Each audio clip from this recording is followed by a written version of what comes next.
Hi, I'm Mara Webster with In Creative Company, and today I'm so excited to be joined by Natasha Rothwell to talk all about the White Lotus. And one of the things that I loved in your portrayal of Belinda this season is when we met her in season one, she was fully working at the resort the whole time. And obviously, this season, you get to really explore so many other sides of her because she's studying at the White Lotus, but she's also enjoying it somewhat as a guest at the same time. And there's the Mm. family element with her son coming over. And I was interested in how you looked at everything that you had already shaped into Belinda as a character and how there was this real opportunity to explore so many different facets of her. Yeah, no, absolutely. Being able to put Belinda back on again was just a dream come true. I didn't think it would happen. But after reading the season three scripts, I really had to sort of think about the time that we missed in between the last time we saw her. And like you said, she was mainly on campus working, and being able to see her outside of that to me wasn't that big of a jump. It was more bringing to the surface all of the, internal emotional life that you could see in her eyes season one, but she couldn't really speak to.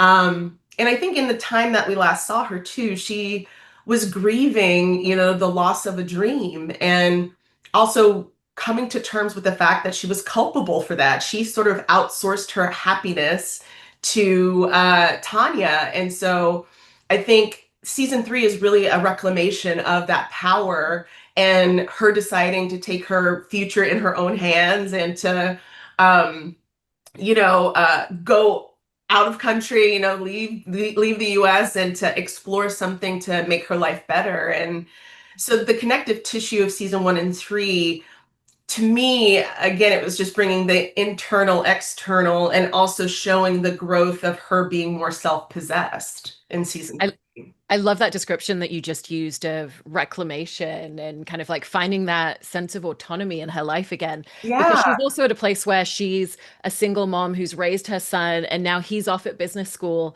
And so it really is the first time in her life that she's been able to think so specifically about what do I want from it and how did that also shape some of the aspects of her for you? Yeah, I think that so much of her life has been given in service of others. Her job is about servicing others. Like you said, she's a single mom, and she's put herself on the back burner and happy to do so. And I think for her, this is sort of like the unknown territory of autonomy, of like, what do I do for myself when given the opportunity? And I do think also she was trying to use Tanya as a crutch again because she didn't really lean into that autonomous space of owning it for herself, owning her dream for herself. And it was such a joy to see her sort of with shaky legs, like a baby deer, explore having a one night stand with, porn chai, and to where, dine alone. Like that's huge. I love dining alone, but I remember the first time I did it when I lived in New York, it felt illegal, like, am I allowed to do this by myself? And so there's a real joy she's taking in this path of autonomy and really trying to learn more and educate herself about her craft. And you can just see those sparks of her desire to do more for herself in this season. And that element that you just mentioned of she was using Tanya as a crutch a little bit, was that also something that you were really cognizant of during the conversation with Pornchai, where he's like, maybe we should go into business together? Because when you look at that scene, she never says yes. She's very intentional about holding back from it. Yeah, I'm so glad you said that. So often people want to compare season one and two. I think they're echoes of each other, Mm. but you see Belinda's growth. You see the fact that she learned her lesson. When you promise someone something and you take it away, you're vilified. And she doesn't want the burden of that at all. And so I do think that was a part of her thought process, is like, let me not jump into this. She met Tanya and instant was just like, here's my dream, let's do it together. And I think now she's just like, I'll think about it. Like she never, like you said, she never says yes. But she says, I'll consider. And I think that's because this is the first time in her life where she's considering herself. And I think a more um, selfish version of herself is good. It's the good version of selfishness where she's putting her needs above others when her whole life has been, the opposite. And even with what you were bringing up before of, she's experiencing what is it like to go and dine by myself and have these experiences that take me outside of my comfort zone, but also in a good way. I feel like that also allowed you to lean into the comedic space of the character a bit. Just she hears something rustling in the tree and it's like, what is this? Because I don't know what this is. And how do you feel like that kind of gave you a really fun space to explore as well? Yeah, no, I loved how funny Belinda was this season. And I do think that like comedy is the truth told quickly, right? And so I think for her, she's very quickly meeting the truths of this new environment that she's like, I don't know what that sound is. I don't know. Everything's unfamiliar. And she's reacting from a place of truth. And I think for myself, I felt that way when I was in Thailand, in the beginning, because I was there for 5.5 months. And there's a lot that you don't know. But Belinda's not as well traveled as I am, where, fear could also be curiosity. And that, like, you could also use curiosity to approach the things that you don't know. And so to see her sort of try to walk that line of just like, this is a beautiful face. What is that? Like, she's really trying to teeter the curiosity fear sort of dichotomy. And yeah, it's so fun to insert that in this season, especially because, for me, I cut my teeth in comedy, but I was classically trained and did drama for a long time before I did comedy full time. And I'm so grateful that I have a career that I can blend both because I do think that's the closest to real life when you have that levity and gravity at the same time. And there's also something really endearing about watching moments where she's not completely certain of herself. And when her and Pornchai start flirting, and there's the idea of, is he going to stay over for the night? It's such a brilliant exploration because, I've heard you mention how for you, you really felt like she's been out of the game in a while. She's not completely sure what to say. And how Yeah. did that idea of this is something that she doesn't do very often really shape that moment? Yeah, no, it was in conversations with Mike and our process, we kind of sit with the script and go through all of Belinda's scenes. And when we got to that one, originally it was a little bit more less clumsy. And I just remember I was like, I think this is the rom-com moment of Belinda's arc this season where it's a little bit clumsy and earnest and Mike just his pages were just amazing. I was like, this is exactly right. And what's so funny too is he loves that I improvise as well. And I love having a director that lets me do that. And so the take that ended up making the show was the improvised sort of the little monologue where I'm going off about consent and everything that wasn't scripted. I was just like, he was just like, just keep going. And I was just like, this is what I would do in the situation of trying to like understand the culture. It's just like, just so you know, this is a green light. And I don't know if you know consent. We just started. And so it was so fun to be in that space because I think when you're dealing with limerence and the bubbles of like new love and attraction, it's not something that's like clean. It's a little messy and a little timid. And, yeah, it was just really nice to show her honesty in that moment. And in the way that you collaborate in that way with Mike and kind of really get to dive into character details, I know that a couple of the details that were your idea was, when we see her checking her bank balance to see if the money's gone and she's wearing her bonnet at night, and even just the exchange with the other black couple, which was originally a longer scene that then got cut down for time in that, just to Yeah. that exchange and glance. But I wanted to ask about the way in which that's something that you think about for your own characters, but also in the way that you work with other writers when you mentor other writers as well, and it's something that you always try to instill in them. Yeah, I think that it's so funny. I think that the ability to explore and write characters that aren't close to your experience, it's just smart to reach out and talk to people and to get that insight and to collaborate on that idea. And um Black culture is not a monolith. My conversations were with Mike were unique to my experience as a Black person in America. Someone else watching the show is just like, I wouldn't do that. And so I think that when I'm working with writers, when I'm producing and having these conversations, I really try to stress the importance of that collaborative nature of the art form of writing. It can be a very solo process most of the time, but that's why I feel like at the end of a script, it's like get eyes on it, get feedback, and invite perspectives in the world that you're building so it feels more true to life. And I think that just is the it's what makes Mike so genius. There's no ego. He's just like, if it makes it better, let's do it. And I think that there's can be at times in the industry a hesitancy for people to put pen to paper for characters who aren't them. And, the quote, write what you know, of course, but you can also write other people into the worlds you're building and humble yourself and invite people to help you build those spaces. Because I just think it makes for better television. Yeah. And also in looking at Belinda's arc throughout this whole season, there's such a shift and a change from the moment that she sees Greg for the first time. And Mhm. even before she fully knows and digs in and researches what happens, there's just an unease to it because that initially represented the end of that friendship and that dream with Tanya, even before that. And so how did you find what you felt like that shift and that kind of current of change was going to look like?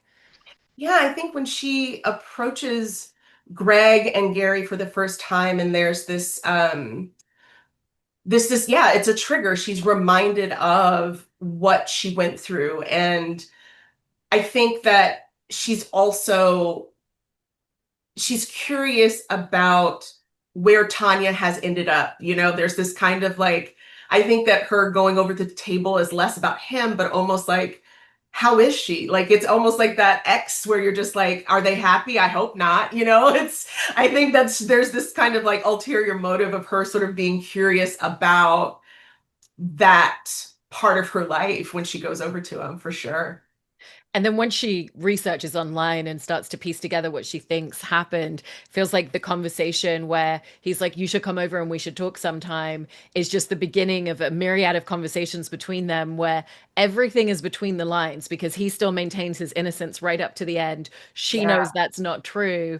And, in doing all of those scenes with John Grise, how was it getting to constantly look at the conversation that they're really happening is never happening out loud? Oh, 100%. It's the most subtextual like work I've done where it's just like, you say hello and there's a whole monologue happening under both of us. And John is just incredible. Like he truly is an exquisite actor and he does so much with his eyes and facial movements. And being across from him, having those subtextual conversations, it felt like, playing tennis with Venus and Serena because I was just like, from a very early moment in my career, I was just like, oh, I'm very expressive. I remember when I was little, my mom would just be like, your face is loud, like your face is saying more. And I was like, I'm not saying anything. She's like, no, your face is loud.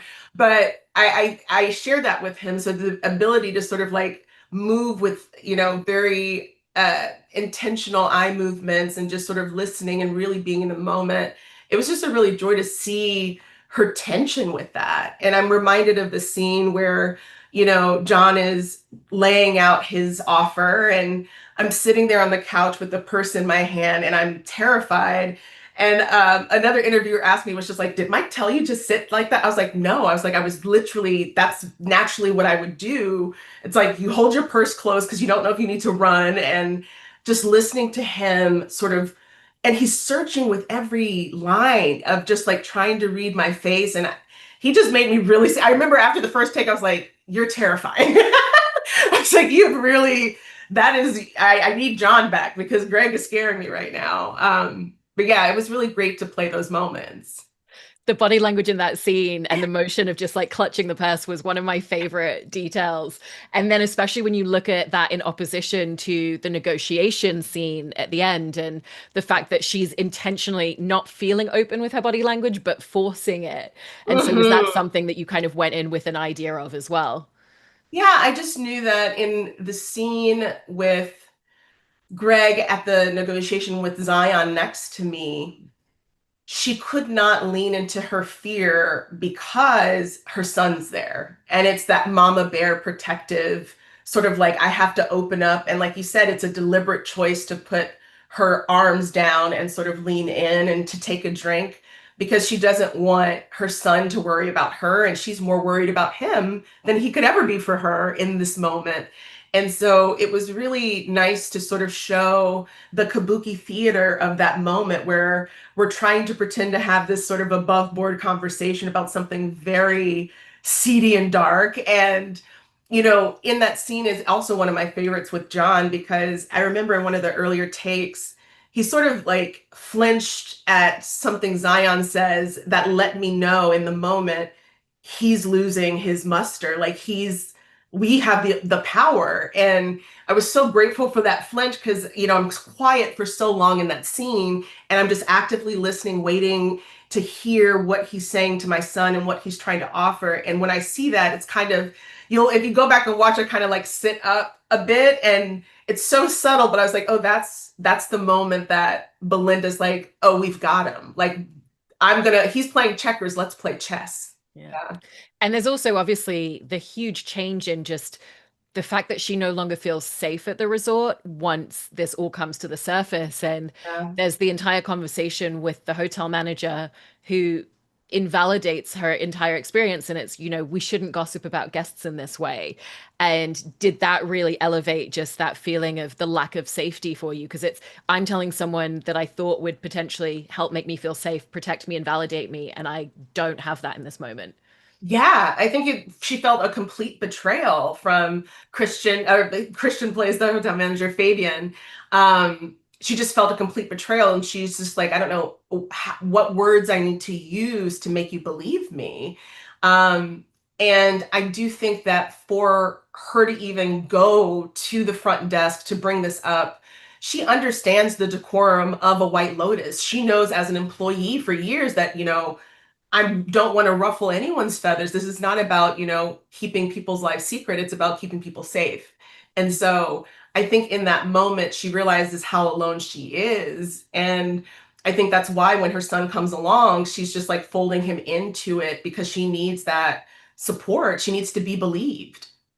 Did you have the idea straight out of the gate of just like the fact that she's whispering? Because it almost feels like she's whispering because she doesn't want the guests to overhear, but also when you don't feel safe, you just naturally whisper more anyway. Yeah, no, that was all Mike. When we went up, I didn't know where he wanted it in my register, like whisper, whatever. And we did it this is another thing I love about him, and definitely something I've copied in my own sort of directorial pursuits is get as many versions as possible so when you're in the edit you have options. So we did one that was loud, we did one that was like really quiet, we did one that was almost inaudible, and he just played with the range. And I love the version he takes because you see that it's that kind of like low whisper where it's just like it's heard but it's also sacred, and it's just like you can tell her intensity in that moment. And how truly scared she is because she's like whispering. But it was so much fun. And looking at and Fabian and slash Christian's face, it was just so funny in that moment for him to just be like, he his mannerisms as Fabian is so woo woo and like spiritual, and it was a comedic moment for sure that it was fun to do. And also the fact that Fabian doesn't validate that, and then Pornchai is someone who not only listens to her but justifies everything and doesn't question her version of truth and events either. Was that also part of, for you, what led into that feeling of chemistry and that connection that starts to grow between them? Oh, absolutely. I think her ability to exhale around him in terms of the Greg situation to feel safe and to feel like someone that she can trust and she can feels believed.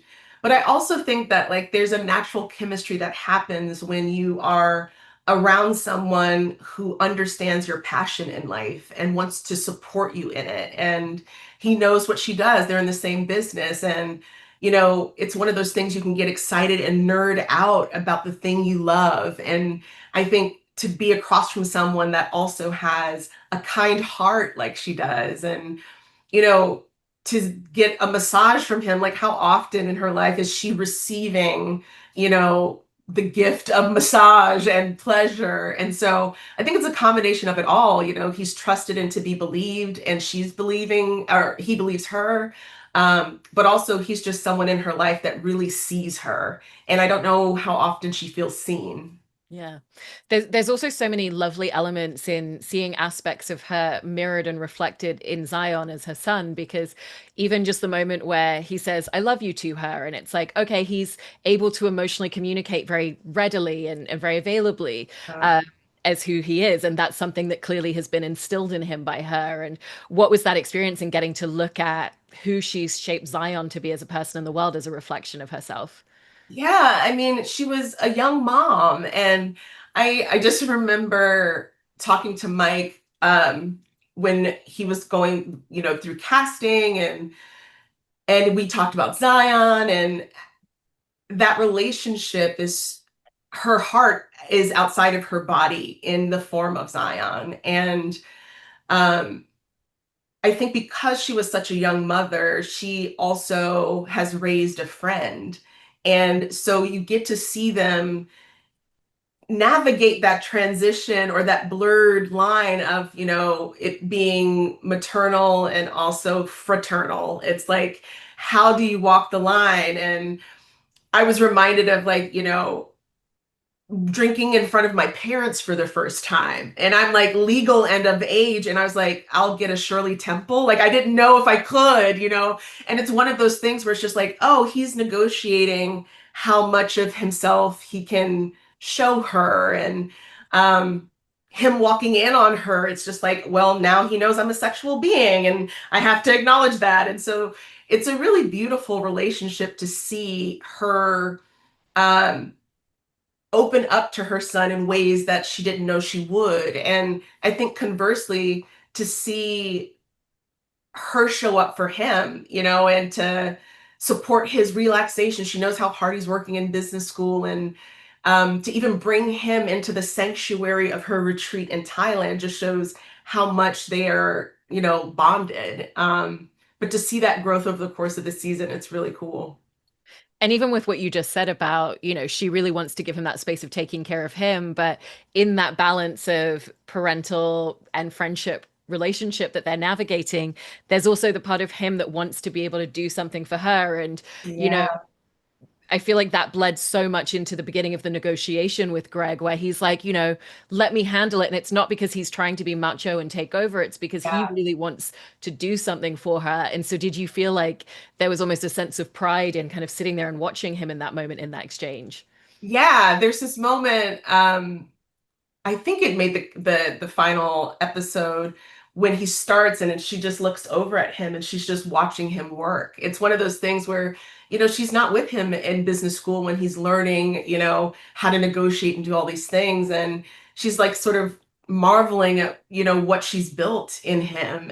And it's so, I think it's at once a sense of gratitude for him wanting to take care of her, but also I think there's a bit of sadness too, that he feels like he has to, that she hasn't um shown her self-sufficiency, or she hasn't not necessarily that, it's more that she hasn't, yeah, she shows up for other people, she just hasn't shown up for herself, so he's trying to do that for her. And so I think it's a bittersweet kind of thing to watch your son sort of activate in a way to take care of you. And I think it's also, she's trying to receive that care, right? She's trying to, like, she lets him go into the negotiation. She's trying to receive it while still being a mom. So it's an interesting dance between them two for sure.